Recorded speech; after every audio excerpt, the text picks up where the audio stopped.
amis, très heureux de vous retrouver pour un nouveau numéro de votre émission sportive préférée, évidemment 72 Sport, une heure avec vous pour débriefer toute l'actu sportive sartoise. Et on commence par ça. Regardez ce qu'il vous attend ce soir. Du basket avec le MSB qui jouait en Coupe de France ce week-end, quart de finale et demi-finale, on débriefe ça dans un instant. Du basket également avec la JALT en National 2, du cyclisme avec le Grand Prix de la ville de Sablé-sur-Sarthe, du tennis de table avec le Mans Sarthe TT en championnat de Pro B, et puis du handball avec l'Entente Sarthe Handball Pays du Mans. En troisième partie de l'émission, on fera un face-à-face avec Thomas Gachignard, le coureur cycliste professionnel de la formation Saint-Michel Mavic Aubert 93 qui sera en direct avec nous dans quelques instants. Et puis la P4, on fera un GTST pour vous, on fera en direct dans 72 Sports sur LMTV Sarthe. Eh bien, on testera le self-défense avec un professeur et un champion du monde qui viendra nous donner quelques conseils. Ça sera à suivre en fin d'émission. Mais d'abord, on commence avec l'info à la une.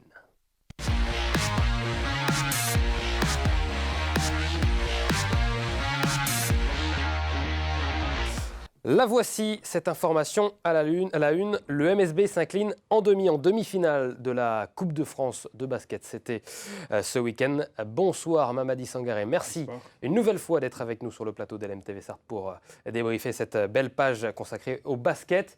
Le Mans FC, je mélange. Le MSB jouait donc ce week-end, pas en championnat, mais en Coupe de France avec des quarts de finale et des demi-finales sur 2 journées. Ça se disputait du côté de Trélazé.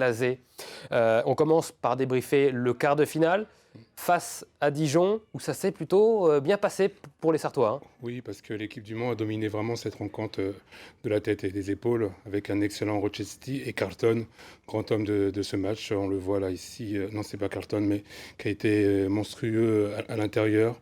Voilà, qui était très présent aussi au rebond. Voilà, il n'y a pas eu photo sur cette rencontre-là. Tout le monde était vraiment au diapason, notamment Chéri. Puis là, on voit le Taylor Rochesti à l'œuvre. Et Morgan, encore lui aussi, auteur de 18 points sur cette rencontre. Voilà, donc intensité, fluidité, efficacité et beaucoup de réalisme de l'équipe du Mans. On revoit ce magnifique alley-oop là, avec notamment Matt Morgan qui a été encore un grand artisan de cette victoire en quart de finale. Donc face à Dijon, victoire 89-77. Josh Carlton, 18 points, 11 rebonds. C'est quand même une belle prestation pour George Carlton. On commence à être habitué aux belles prestations de George Carlton. Ah, tout à fait, mais c'est vrai que c'est à l'image de Matt Morgan. Ce sont des joueurs qu'on attendait, ce sont des joueurs qu'on connaissait très peu lorsqu'ils ont signé l'été dernier, et qui de match en match sont dans leur standard, répondent présents, et savent aussi, dans les moments difficiles, prendre leurs responsabilités. C'est ce qu'on attend aussi des grands joueurs. Et puis un Taylor Rochesti à 17 points tout de même avec 6 passes décisives. Derrière ce quart de finale, il y a évidemment cette qualification en demi-finale. Malheureusement, l'adversaire du MSB, ça a été Monaco. Monaco qui est l'un des mastodontes du basket français. Et européen. Et européen, effectivement, aussi, avec une capacité financière bien au-delà de celle du MSB. C'est un petit peu le Paris Saint-Germain du basket français. On peut le qualifier comme ça, on peut le qualifier ainsi, oui. Malgré cela, le MSB n'a pas démérité.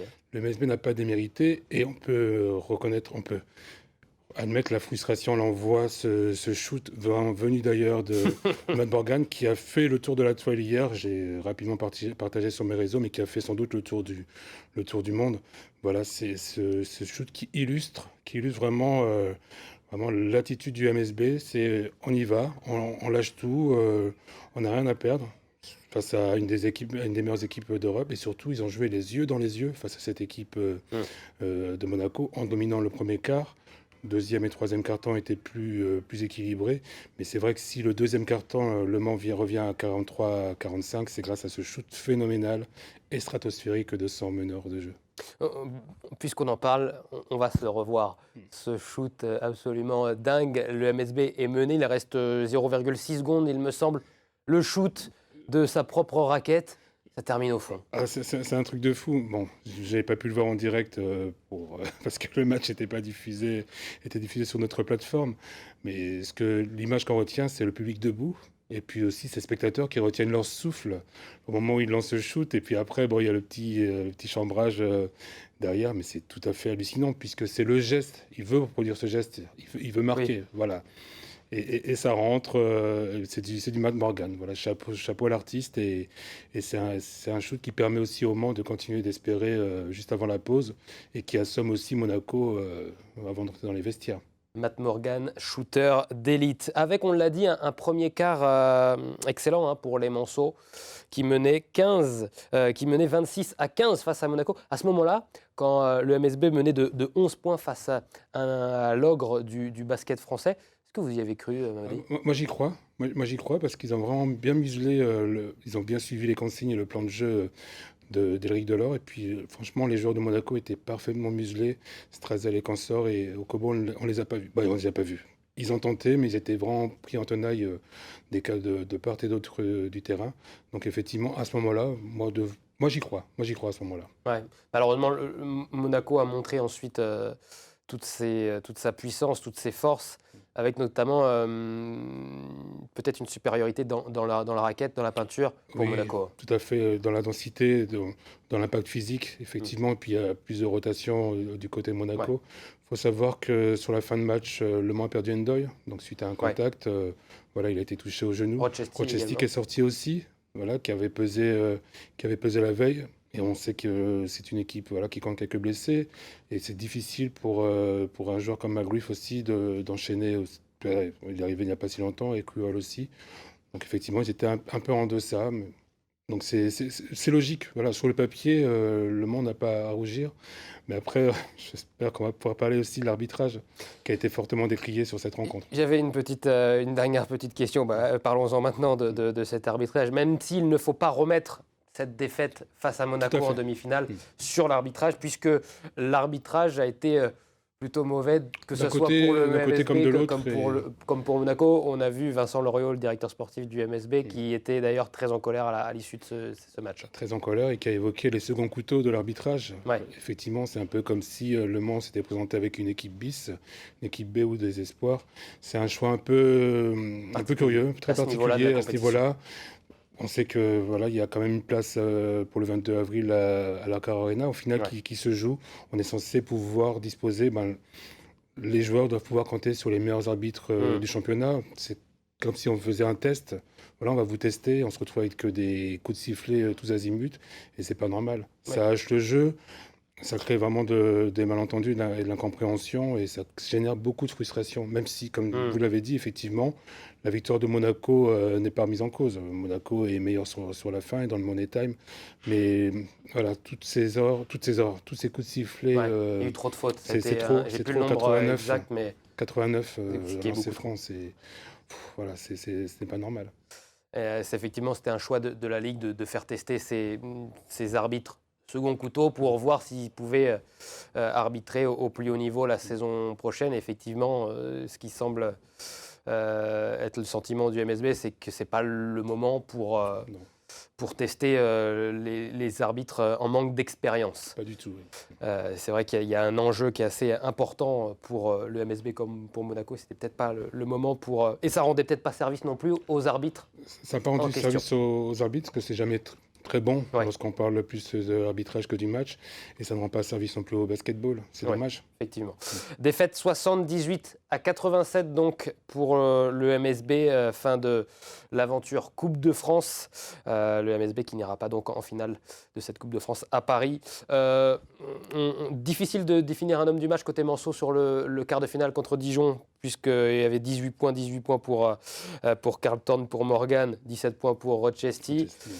Pour ce demi-finale, côté du Mans, c'est Matt Morgan, Matt 34 Morgan, points. 34 points, ce shoot qui restera vraiment dans les mémoires. 4 bons, 3 passes décisives, parce que c'est aussi un joueur voilà, d'impact, mais sur les deux côtés du terrain, malgré sa taille, qui n'hésite pas à aller au combat, aller au duel. Voilà, il a tout simplement été étincelant et il a éclaboussé la rencontre de tout son talent. Un autre joueur, lui, il vient d'arriver, on en a parlé un petit peu la semaine dernière d'ailleurs, c'est Cole. 11 points pour lui, hein. Oui. Il montre qu'il a de bonnes dispositions pour aider les Tangos cette saison. Et une fois encore, à longue distance. Ouais. C'est vrai que c'est un joueur qui est très précieux en périphérie et voilà, qui confirme. Ça fait deux matchs d'affilée qui confirment. On sait que c'est jamais simple. On arrive, on a attendu au tournant. Il a montré à domicile contre Le Mans 8 jours plus tôt qu'on pouvait compter sur lui, mais le fait d'avoir confirmé une semaine période dans un match en jeu, dans un match coup près, montre aussi, voilà, et puis c'est aussi un international, il ne faut pas oublier qu'il est international, que cette équipe du Mans pourra compter sur lui dans la route pour les playoffs, qui est encore longue. Ah, parlons-en justement de la route en playoff, puisque dès vendredi, c'est le retour en championnat, le retour en Betclic Elite. On va regarder d'ailleurs le classement hein, de ce championnat qui n'a pas changé, puisque ce week-end, c'était place à la Coupe de France. Le MSB est donc toujours en 5e position, juste derrière Dijon, que les joueurs d'Éric Delors viennent de battre en quart de finale de la Coupe de France. Prochain match face à un adversaire qui va se battre lui aussi pour sa place en play-off. C'est actuellement le 8e, Rouen, vendredi. Hein. Rouen. Et on voit sur ce classement, elles sont quand même 4 équipes à se tenir vraiment dans un mouchoir de poche, à savoir Le Mans, Lasvel, Bourg-en-Bresse et Rouen, qui va jouer sans Vatou. Il va falloir que Le Mans digère aussi mentalement et physiquement cette sortie du week-end, parce que c'est vrai qu'après, il y a de la frustration lorsqu'on sait qu'on a le match en main, donc il faut se remobiliser physiquement et mentalement. Et Rouen pourrait en profiter. Donc les Manceaux, on imagine qu'ils vont redoubler de vigilance et que Éric Delors sera les préparer pour éviter voilà, de mettre cette équipe de Rouen en confiance et puis trembler jusqu'au bout pour les playoffs. Quoi. Parce que c'est vrai que cette 5e place, elle est précieuse. Il va falloir tout donner pour la préserver. Effectivement. Et on sera là pour débriefer encore une fois toutes les rencontres du MSB comme on le fait depuis le début de la saison avec Mamadi Sangaré. Merci beaucoup Mamadi d'être venu sur le plateau d'LMTV Sarthe. On se retrouve très vite et nous on se retrouve dans la deuxième partie de 72 Sports. On va débriefer le reste de l'actu. À tout de suite.